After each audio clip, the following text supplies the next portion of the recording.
From him walking into the gym, we don't even see his face. It's just these black leather boots. He puts down the boombox, does the entire performance, which really reminded me of like Napoleon Dynamite.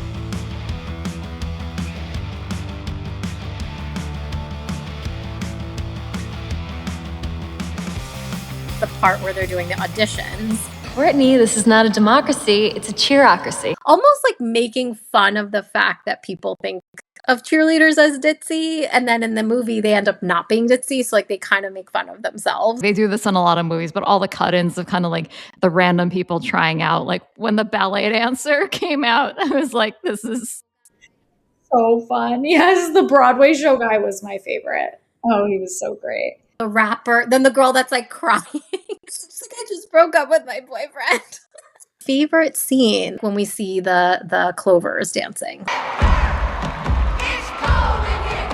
There must be some clovers in the atmosphere. And you're like, whoa, these people are really good. Like, where is this movie going now? I love the scene where Torrance is listening to Cliff's tape, and it felt like such a pure moment that all of us have probably been in some instance, where you're just so into the song and she's just so being herself. Like she can't help but get up and jump around. And I'm sure that there are interpretations of that scene that are like really icky. Like they had this teenage girl like jumping on the bed and like trying to sexualize it in some way. But from my perspective, I'm like, if that was me, it would just be like a pure joy moment.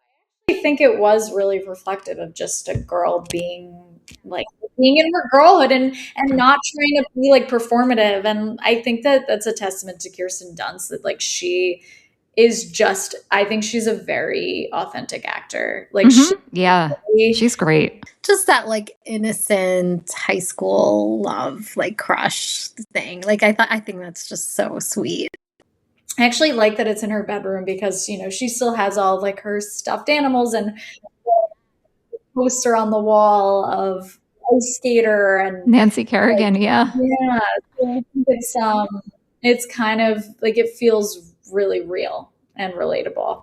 I love the Sparky scene, and I love how he goes down the line and is just fully insulting all of them. The entire season, from him walking into the gym, we don't even see his face. It's just these black leather boots. He puts down the boombox, does the entire performance, which really reminded me of like Napoleon Dynamite a little bit. And just the fact that he goes down the line and he's like, one of your ankles is bigger than the other. And he's like, you're wearing too much makeup. You're not wearing enough makeup. But it feels very real of like, you know, people who didn't maybe make it in like, you know, Broadway. Like they end up in ridiculous roles and they like take all of their anger and failure out on these innocent like high school students. And then to go into like this whole character development of them going to regionals and the like, it's very serious. It's like the commissioner of the cheerleading is like, apparently he's been peddling the same routine up and down the California coast. I love that line, up and down the coast. Like, is this like mastermind choreographer? The fact that like, you know, Aaron recommends him. He's like, get a pen. Right on him. He's like, here, take down the number. I know it. Like, who has this guy's number? Like, right there with him. Like, that was so weird. Another like Aaron quote, which I feel like is like, you know, and he's like, you know, the whole dialogue of him saying that she should quit. And he's like, you cheer. Cheer, Tor. Okay. He's just so serious about it, but he's so like cringy and you just hate him so much.